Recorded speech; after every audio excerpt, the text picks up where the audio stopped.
We are right now in the 3D matrix. We are in the 3D world where there are 3 dimensions of space and 1 dimension of time.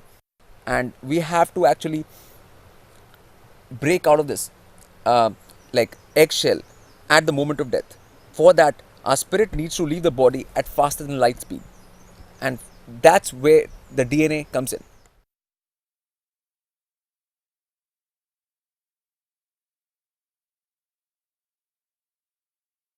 The DNA in our body is the tool which we can use to shoot our spirit at faster than light speed. In simple layman terms, body is like a bow and spirit is like the arrow. So you shoot the arrow from the bow, which is the body. So for that, one has to prepare one's body to be able to do that. One has to prepare one's DNA to be able to do that. And that's what Lotus Ocean life is.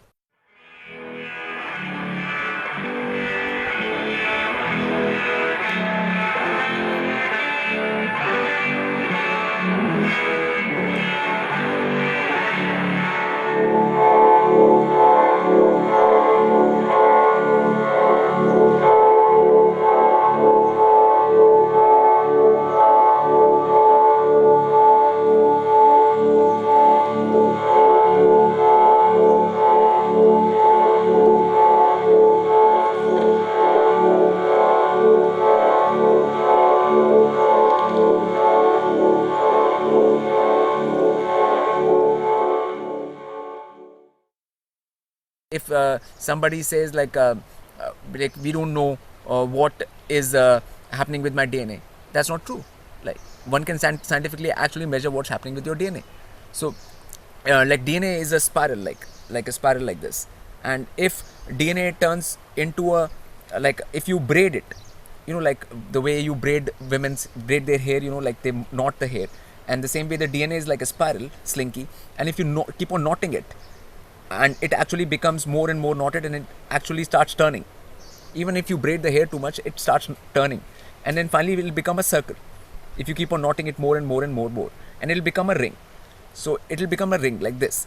So it will become ring DNA. From helical DNA, it will become ring DNA. And then when these DNA, that things sit on top of each other, rings, then your spirit can actually travel through this wormhole, which these rings form, to faster than speed of light. And speed of light is the limit of the 3D world. So once you are going faster than speed of light, then you are getting out of the 3D matrix.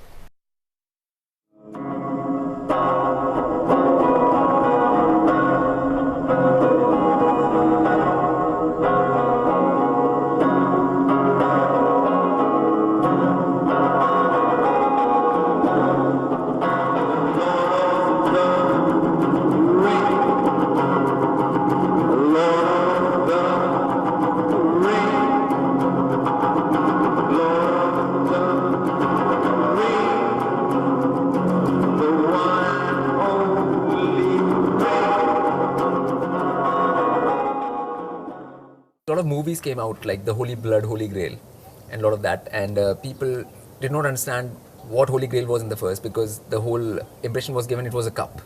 So people were trying to find out this actual physical cup somewhere, you know, and then later they found out it was not a cup exactly. So it was actually some scientific concept. So then this shape came to be found, and it is known now that this is the Holy Grail. It's based on golden mean spiral only. It is like a cup. It is actually the heart with wings as well. is a Sufi heart with wings. It's a perfect fractal. If we do animation of this and you keep on going inside and inside, you'll always see the same thing. No matter how much you zoom in to this, you'll see the same thing. No matter how much you zoom out of this thing, you'll see the same thing. The whole holy blood, holy grail meant that grail is in the blood. Grail is in the blood means that this design happens inside your blood. And what is inside the blood? DNA. So this shape has to happen inside one's DNA. So if one gets this shape inside one's DNA, that means one has got grail in the blood. That's the meaning, real meaning of holy blood, holy grail. It can happen in your own blood, do you know what I'm saying? And there are ways to get your blood into a grail-like state. You need connection with nature. You need connection with the elements. You need a proper respect for divine laws. These are called pure principles, which time will not change.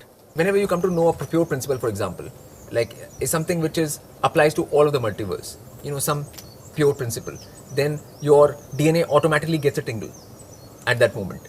You feel a little, that thing in your blood rush, if you've come across a pure principle. Just like scientists used to come across any principle, it was a eureka moment for them. That eureka moment, you will feel a tingle in your DNA. So whenever you stay in pure principles all the time, when you speak about pure principles, your thoughts are in pure principles, then the DNA gets into that shape. You never get outside the scope of the pure principle. That's the way. And nature, like getting in touch with nature will be a primary step for people, most common people. Like it will be a stepping stone to getting towards that kind of like a feeling or attitude or behavior or understanding. The state of your DNA at the time of your death depends on the actions you have done in your whole life. So whether you have had any connection with nature, whether your DNA has actually braided into the ring form which I talked earlier, that is what your death depends on.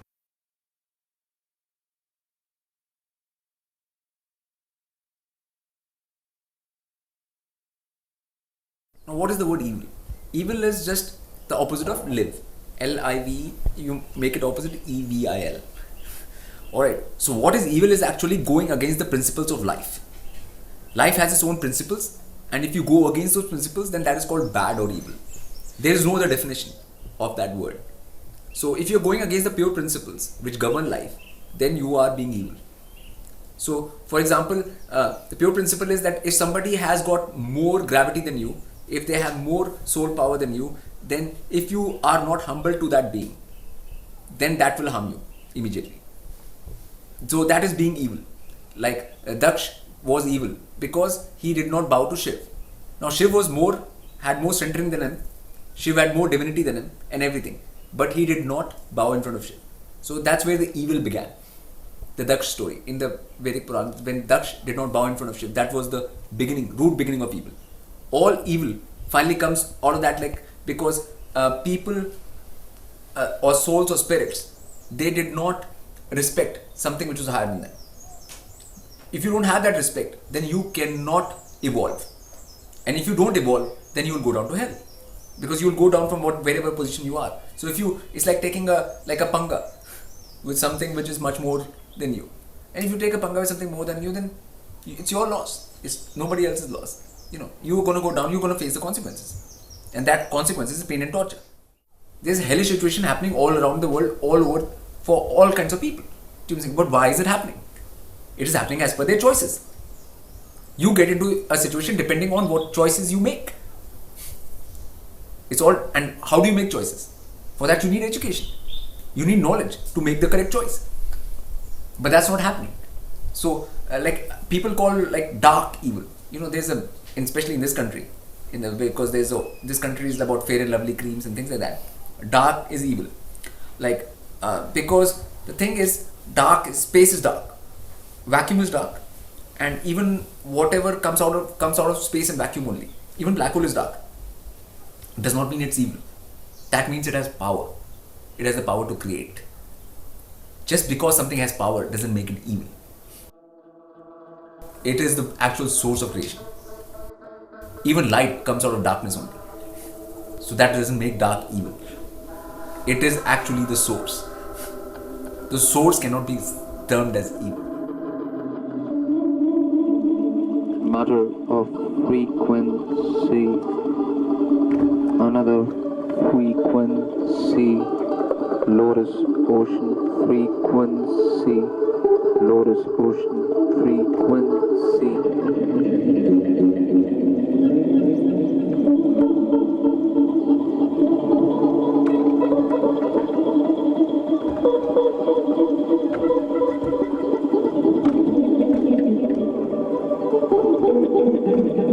Yes, there are other realms. Yes, there are other realms. Yes, there are other realms from another realm.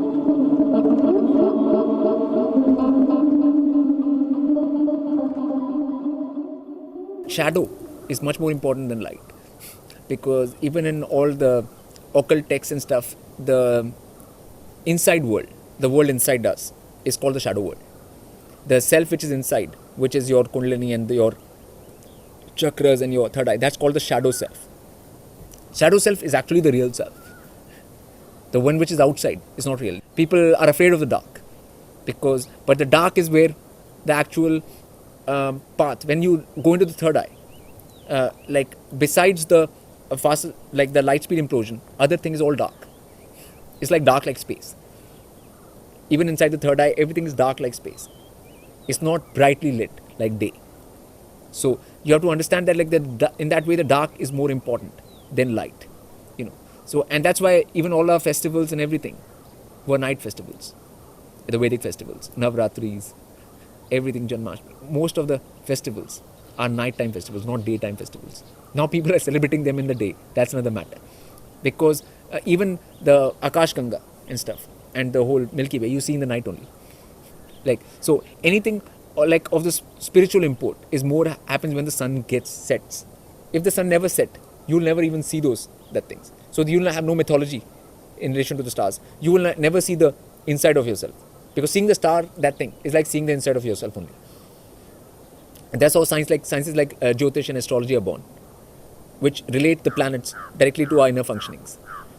So all of these things are like you would never see that. So the sun's light is an obstruction in that way.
This whole universe seems quite big, billions of light years and all these things. The stars are like even our galaxy is so big with so many stars and suns and everything, but it is not really that big a deal.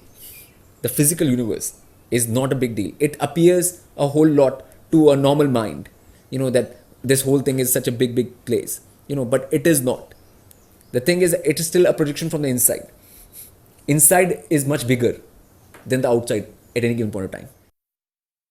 Kundalini has to be seen as a goddess, Devi, just like Earth has to be seen as a goddess, Bhudevi, because Kundalini is your basically passport to this other world I'm talking about.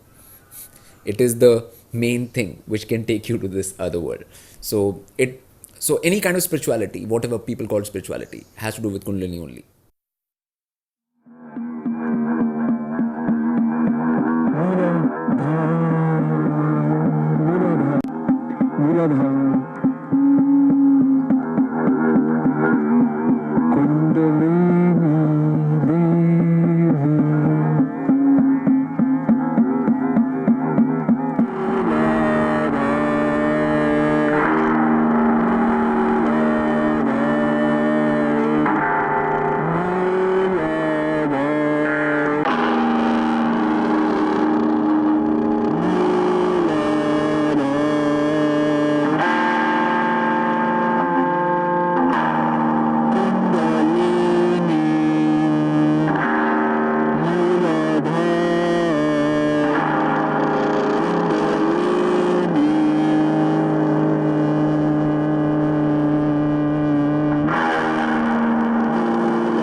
In the Vedic things, it was clearly said that this world is like a tree. This whole world is a tree. It's based on a tree shape. And we can actually see that tree shape inside our own body. The Kundalini and the central axis, which is the Sushumna, it's called the Sushumna Nadi, and finally going into your the chakra, which is your 1,000-petal lotus in the head.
Now, all of the mysteries and everything in any ancient knowledge systems were about this world tree.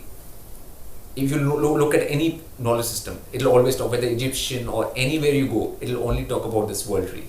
Now, the thing is, this world tree has got to do all with your Kundalini and your rising through the center and feeding your bird brain and enlivening this tree up. So this tree comes to life. You know that the tree branching will not come to life unless the Kundalini reaches there. It will not come to life. It's like the power source will be missing. This world tree was given so much importance in all of these old ancient sciences and religions, was because it is the only way out of this existence, the physical existence and the existence in the astral planes. It can connect you to that pure, immortal world. When it arises and stuff inside the body, it's a very physical sensation. You will come to know when it's rising. It's not nothing which is intangible. It is like very much like I'm sitting right now, or you can feel something, or when you eat some like a food or something, you taste it in the mouth. It's a taste, it's a proper sensation. It's a tangible thing, taste. When you put something in your mouth, what the taste is a tangible thing. Same way, Kundalini is a tangible sensation in the physical body. You can feel it rising very easily, and when it goes to the chakras, you can tell where it is in the back of your spine. You can tell where the Kundalini is at any given point of time. You can tell which chakra it has reached. You can even feel whether that chakra is getting activated, because chakras are like basically rotations. So they are basically rotations. So when there's something starts rotating, you will come to know if something has started rotating within you, like at those particular points. So, and when it reaches the third eye, then from that point it is actual visual thing. It's like a visual thing, like what we will call an animation, but it is with the eyes closed. You see that animation with the eyes closed in the center of your eye, and it's again a very physical sensation.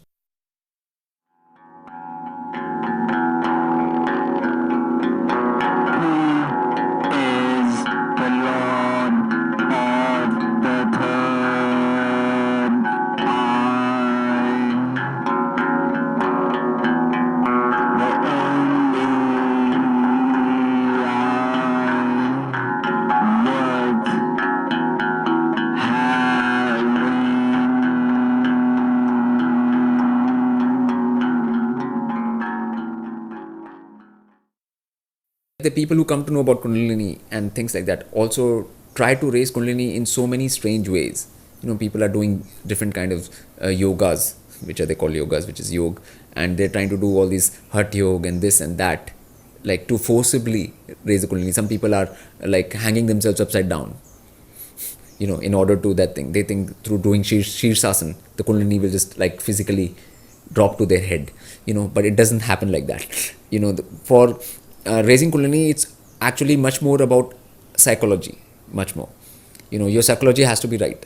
You can't have the psychology that like I know something, or I know things and things like that, because that's not the way to approach the goddess. So like a Ganesh-like approach is required. The Ganesh attitude is actually an attitude of that thing that I don't know anything. It is not the attitude of I know something.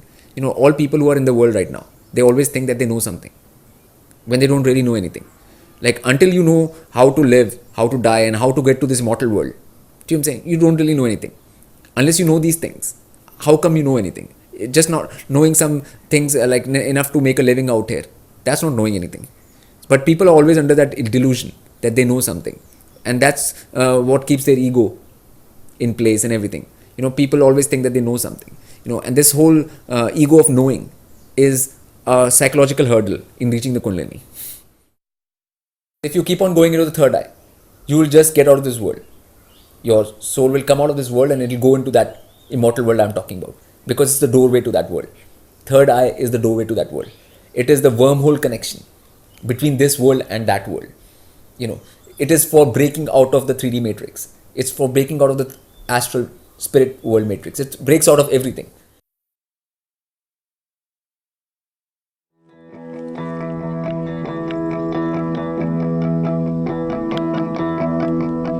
Many don't know they are in hell, and many they just don't care. If you want to find the exit door, if you want to find the exit door, exit door.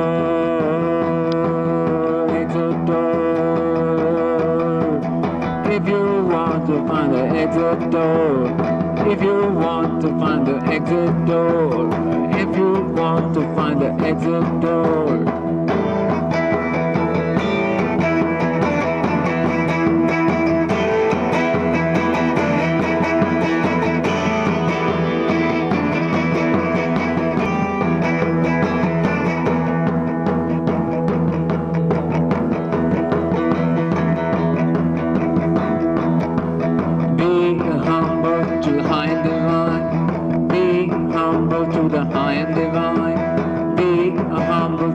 high and divine. Be humble to the high and divine. Be humble to the high and divine.